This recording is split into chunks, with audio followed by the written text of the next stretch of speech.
Nou vriende, dit is weer 'n heerlike voorreg om saam met u te kan wees en die gebed van my hart is dat die Here vir ons ryklik sal seën so rondom sy woord. Ons is tans besig met hierdie reeks wat handel oor gelykenisse, wat maar aardse stories is met 'n ewige en hemelse waarheid daarin vervat. Ek het hier gesê daar so plus minus 30 plus gelykenisse in die Nuwe Testament. Vir u gesê dat gelykenisse nie iets vreemds was vir die volk Israel nie. En tydens Jesus se aardse bediening was dit nie vir hulle 'n vreemde konsep om 'n gelykenis te hoor nie. Ek het vir u gesê, gelykenis is maar 'n storie waar alledaagse en bekende dinge, gebeure en optredes van mense gebruik word om 'n hemelse waarheid of boodskap aan die hoorders tuis te bring.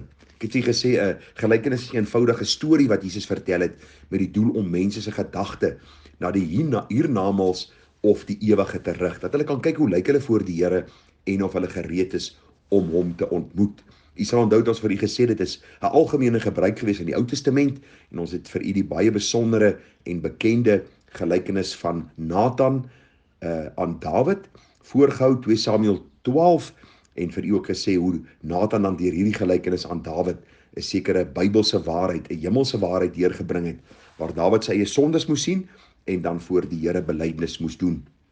Ek het vir u gesê dat gelykenisse is prakties, dis treffend en dit het een betekenis. Ons hoef nie geheime betekenisse te soek en geheime kodes te gebruik om 'n gelykenis te probeer ontrafel nie. 'n Gelykenis is eintlik 'n eenvoudige, voor die hand liggende storie waar bekende dinge gebruik word om 'n hemelse waarheid tuis te bring. En ons het vir jaar reeds gesê, terwyl ons besig is met die gelykenis van die saaiër, dat dit ook vir ons prakties geïllustreer word dan ook in hierdie gelykenis. Ons het gister gekyk na die gedagte van die gelykenis van die saaiër en hoe die saaiër die saad gesaai het en 'n deel het langs die pad geval en die voëls van die hemel het dit opgeëet. Die praktiese implikasie en die hemelse boodskap en betekenis is eenvoudig dit wat Jesus self verduidelik. Hy sê die saaiër is die woord van God en dat hierdie saad wat langs die pad geval het, is mense wat se harte hard is. En die oomblik as die saad van die woord op hulle harte val, dan kom steel die Satan dit weg. Ek het vir u die 3 maniere voorgehou hoe die duiwel dit kom wegsteel. Ek het vir u gesê geestelike luiheid, dis mense wil nie dink oor dit wat hulle gehoor het nie. En dan ook geestelike arrogansie, mense wat dink hulle weet alles en die vraag vra wat dink jy kan die Bybel my dan leer? Hierdie antieke boek wat jare terug al geskryf is. En dan is daar ook geestelike moedswilligheid in die waarheid, vir u gesê dat die dwaase in sy hart, daar is geen God nie. En ek het vir u gesê, as jy miskien nog 'n hart het wat hard is, en die saad van die woord val op hierdie harde hart, en die duiwel kom steel dit weg, dan is daar geen kans vir bekering nie. Want die Bybel sê dat jy die woord moet hoor, want deur die woord word die geloof in jou hart gewerk en kom bekering. En daarom as jy eendag in die hemelse heerlikheid wil wees, sal jy vir die Here moet vra, Here, gee my 'n hart wat ontvanklik is vir die woord, sodat ek kan hoor wat u vir my wil sê. Die tweede gedagte dan vanmôre is 'n ander deel het op die rotsagtige plek geval. Ek lees net vir u Markus 4 vers 5 en vers 6 en dan die verduideliking van hierdie vers 5 en 6 in vers 16 en 17. Markus 4 vers 5 sê, 'n ander deel het op 'n rotsagtige plek geval, waar dit nie baie grond gehad het nie. En dadelik het dit opgekom, omdat dit geen diepte van grond gehad het nie. En die son het opgegaan, en dit het verskroei, en omdat daar geen wortel gehad het nie, het dit verdroog. Nou kom die Here Jesus en hy verduidelik presies dit wat in vers 4 en 5 aan ons deurgegee word. Hy sê net so ook is hulle, by wie op die rotsagtige plekke gesaai word. Wat? As hulle die woord hoor, dit dadelik met blydskap aanneem, maar geen wortel in hulle self het nie. Hulle is net vir 'n tyd. Later is daar verdrukking of vervolging, terwille van die woord, en dan struikel hulle dadelik. Nou hierdie woordjie dadelik is 'n sleutelwoord vir ons en ons gaan nou 'n bietjie daarby stil staan. Nou vriende, die rotsagtige plek is heel moontlik nie 'n deel in die land wat nie voorberei is nie, maar juis 'n deel wat omgeploeg is. Maar onder die oppervlakte was daar iets so sandsteen gewees. Dit was 'n algemene ding dan ook in die tyd van die Here Jesus, dat hierdie landerye omgeploeg was, maar die saaiër kan nie onder sien wat aangaan nie. Hy kan nie onder daardie ploegskaar sien nie. En dikwels was die grond net so stukkie omgeploeg gewees en daar was nie baie diepte gewees nie. En dan het hy die saaiër met 'n goeie voorneme die saad gesaai. En na 'n tydjie sou hy sien, maar hier kom die saad op en dis nie baie lank daarna nie, dan verdroog dit en dit is daarmee heen omdat dit geen diepte gehad het nie.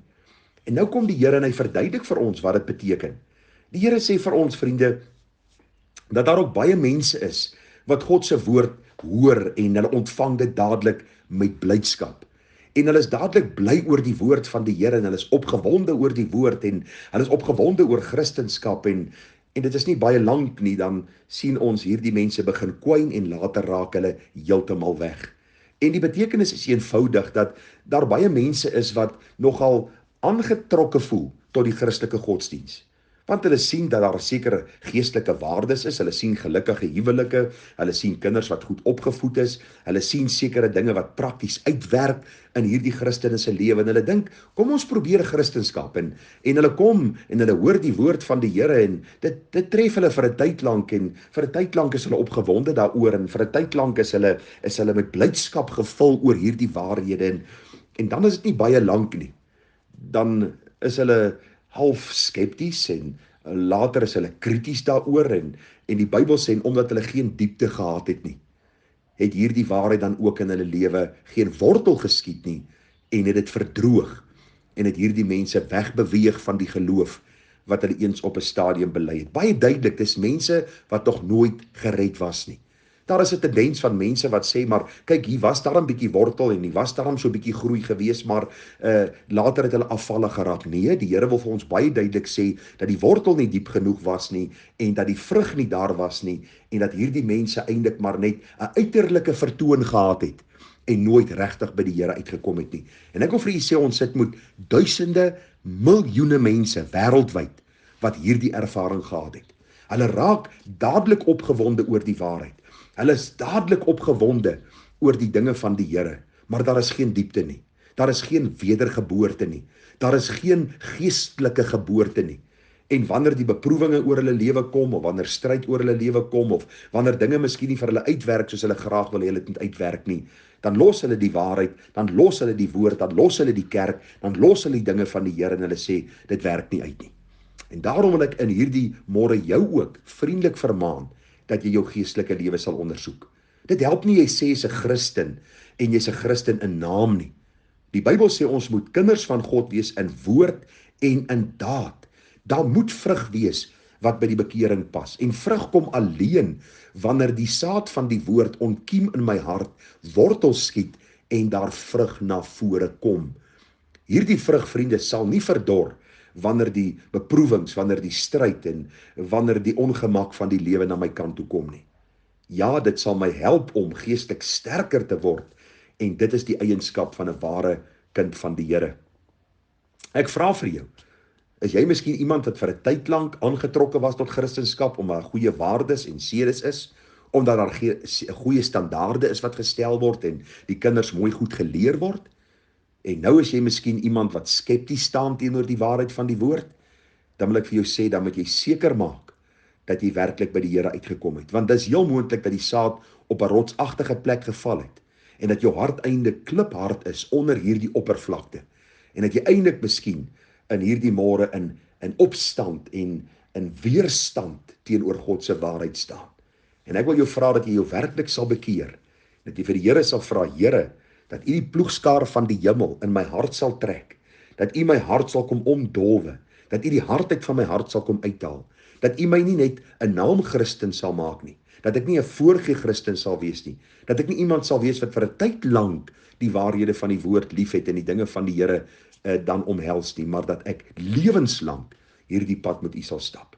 Mag die Here vir U genade gee dat U die saak met die Here sal uitmaak en dat U nie een van hulle sal wees wat eendag voor God gaan staan en sal moet besef dat die saad van die woord op 'n rotsagtige plek geval het, dat jy dit gehoor het op 'n stadium omhels het, maar daar was geen diepte nie, daar was geen wortel nie, en jy het hierdie waarheid eenkant geskuif, en jy moet van God hoor gaan weg, ek het jou nooit geken nie. Mag die Here vir jou genade gee, en ek bid vir jou, dat jy sal vra, Here, dat hierdie saad van die woord in my hart sal val, ja, en sal wortel skiet om vrug te dra tot eer van U naam. Mag die Here U seën met wysheid, en mag die Here jou nader aan homself trek. Mooi dag verder, tada.